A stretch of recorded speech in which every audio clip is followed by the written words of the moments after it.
player in the game? No. Shaq was never the best player in the game. Yes, oh, yes, he was the most dominant. Yes, he was. He was the best player in the game. Okay. Big Perk's here for this. Hey, Perk. But Max, I'm going to start with you. I know you got some feelings on that. Was Shaq ever the best player in the NBA? Unless you have amnesia, of course. Is this a trick question? Shaq, do me a favor. Tweet at the show. Just answer this question yourself.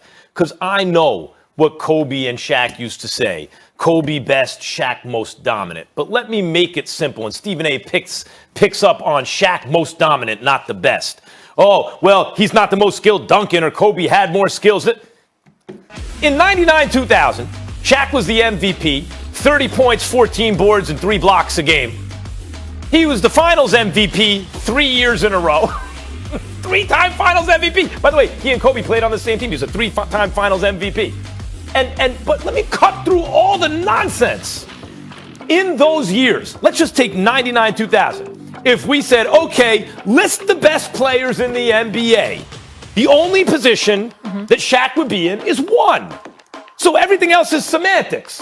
You'd have Shaq 1, and then either Kobe or Duncan 2, and then the other 3, and then KG or whoever 4. But Shaq would be 1, and that was not the only season he'd be 1 on the list. In fact, the guy who had the most kind of undisputed claim to being the number 1 guy in the NBA, the best player in the NBA, between Jordan and LeBron's prime. I mean, Kobe was that. Duncan, you could argue, was that. But the guy who had the number 1 most undisputed claim was Shaq. That was the dude. How are we going to sit here and pretend that didn't happen? Of course Shaq was the best player in the game. Well, first of all, my apologies, because I thought that we were talking about in terms of their playing time and whatever. 1999-2000, Shaq averaged 29-7, and he was clearly in his prime, most dominant, no question about it. He was unbelievable.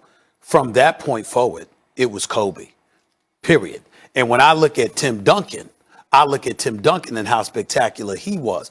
After Shaq won the MVP and they won their championship that year, the very next year, Kobe averaged 28.5. I would remind you that Shaq was shooting 52% from the free throw line. I would remind you that Shaq was getting bigger and bigger, and Shaq played when he wanted to play. Now, be very clear about this. Shaq was clearly the most dominant. I think Shaq is the most dominant force we've ever seen other than Wilt Chamberlain. In our lifetime. In our lifetime, yeah. Okay? That's the most dominant force. And I'm not throwing any shade whatsoever. But not only did Shaq defer to Kobe in key moments, Shaq deferred to Kobe in the fourth quarter. Of course. Shaq deferred to Kobe at the free throw line. And Shaq, even though he could defend, especially if you challenged him, he'd shut you up real quick. That's not something he really had to do. So when I'm looking at Shaq overall, and I'm thinking from a skill set, the man was 7'1", 330 pounds he walked around with, all right? He was mobile, he was agile, his footwork was big time. He could do damage when he wanted to. He'd be in the open court, finishing off fast breaks. We get all of that. But at the end of the day, when you have a teammate, the likes of Kobe Bean Bryant, okay? I'm sorry, I don't feel that way. But again, the mistake is mine, not yours, because I wasn't really talking about 1999-2000. I thought, I thought you was looking at it basically during their time together, but I'll dispute that too. All right, you can dispute that, but I'm telling you, Shaq is unstoppable, the most dominant force other than Wilt Chamberlain we have ever seen in the history of basketball. But in terms of the best from a skilled perspective, I mean, I look at Tim Duncan, I look at Kobe Bryant, his teammate. He's not more skilled than those guys. I'm just saying, rank them. 1, 2, 3. Shaq, not just in 99-2000. I mean, Kobe was incredible. And of course, he was the closer. He's the guy who could handle the ball, create his own shot, clutch player, the whole thing. But Shaq, the following year, after those numbers I gave you 29, 13, and 3 blocks. Again, basically the same numbers. And by the way, he was the Finals MVP, not just in 99-2000, but in 2000, 2001, no answer to him. Right. 2000, 2002. He and Kobe played on the same team. He was the Finals let MVP. Perk get in here, guys. Perk, get in on this. Where are you? There you are. I'm right here, Molly. Molly, I just want to know what's going on today. I've been watching First Take all morning, and I just want to say this right now to Stephen A. and Max: stay off the weed. I don't know if it's the OG being passed around, the purple. I don't know the strands that's going around over there at Seaport Studio right now.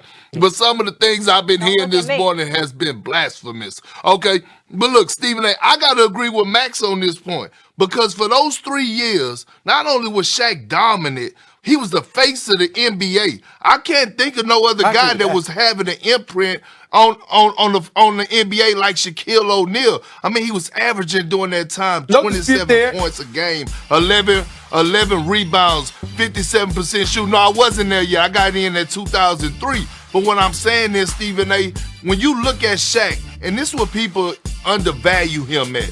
When you talk about a skill set, Shaq footwork, Shaq ability to maneuver at that size, that's a skill set. Like, yeah, he wasn't going between his legs 1,000 times and doing all that, but you talk about the footwork that he had, was able to face up, spin off you, snatch the screws out the rim, the little soft touch turnaround that he had with one hand towards the baseline, soft touch jump hook. His passing ability is underrated. The way he was able to push the ball up the floor is no other player. Like Tim Duncan was good. He was great. Kobe Bryant was great, but Shaq was on another level in those 3 years. And like, yeah, but I know that, right? But they felt under Shaq. And when Shaq came into arenas, he opposed his will. It was polarizing when he stepped in foot on the court. The opponents were terrified of him. So I got to say, not only he was the most dominant, but he was the face of the NBA in those 3 years. Those three. I never questioned whether or not he was the face of the NBA. He was the best player. He was the face of the NBA. No, best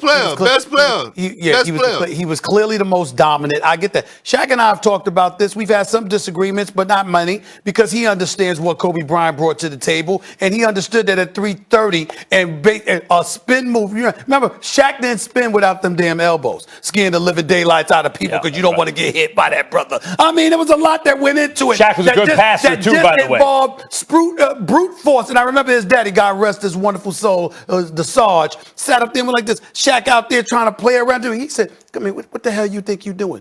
You get your ass down in that low post, and you make you show them what the difference between a boy and a man truly is." He said, and his daddy was like, "Want to hear about no damn skill? You drop step and you bring it home. That's what you do." I know what we understand. What you're reacting to. This all came up. It's just particulars. This came up because I was talking about Giannis yesterday. That's what I mean about a big. When you're a big, I know why you put your eyeballs on Shaq and say, but that's not the most skilled dude. You need to put that dude with another great player who can take over in the fourth quarter and blah, blah, blah, like Wade or Kobe. That's my point. Shaq in those finals, those 3 years, 38-17, average finals MVP. 33-16. Finals MVP, average. 36-12, Finals MVP, how many average. dunks? And how many dunks were those? Oh, I mean, go stop him. Stop him. But can we take, Go stop him. You know what Yao Ming said? 330. You know what Yao Ming said after the first time he played Shaq? Yeah. He said it was like playing a meat wall. A meat wall. That dude was immovable. And he was and Yao Ming was 7'6". 7'6". With tree trunks Nothing for he legs. could do. I'm saying with tree trunks Nothing for legs. And even he said that. Nothing. So what is some mere regular human being supposed to do? Nothing. Can we take the focus off Shaq for a second? And they didn't even call fouls. If they would have called the game right with Shaq, he'd average 50 points. How's our listening skills? Let's take the focus off Shaq for a hot second. Perk, I want to come to you because I hear you have some issue with the Bruce Brown conversation we had a little earlier. So please indulge us.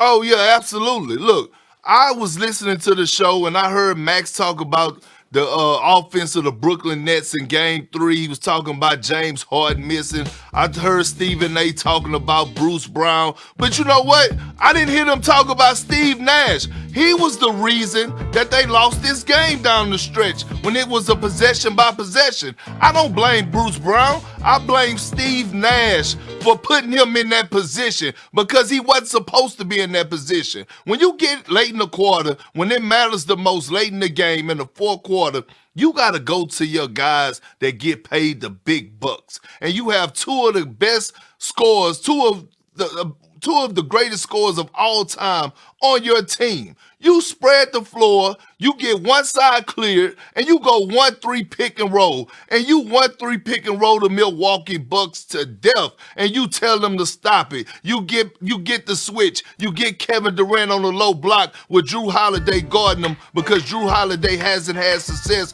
guarding Kevin Durant. And look, I know it works because I watched Kyrie Irving do it with LeBron James when I was in Cleveland. I watched Russell Westbrook do it with Kevin Durant when I was in Oklahoma City. Steve Nash blew that game, and I hate that Bruce Brown is getting all this critiquing and all this, unfair criticism. Well, first of all, I would appreciate it if you tell the truth.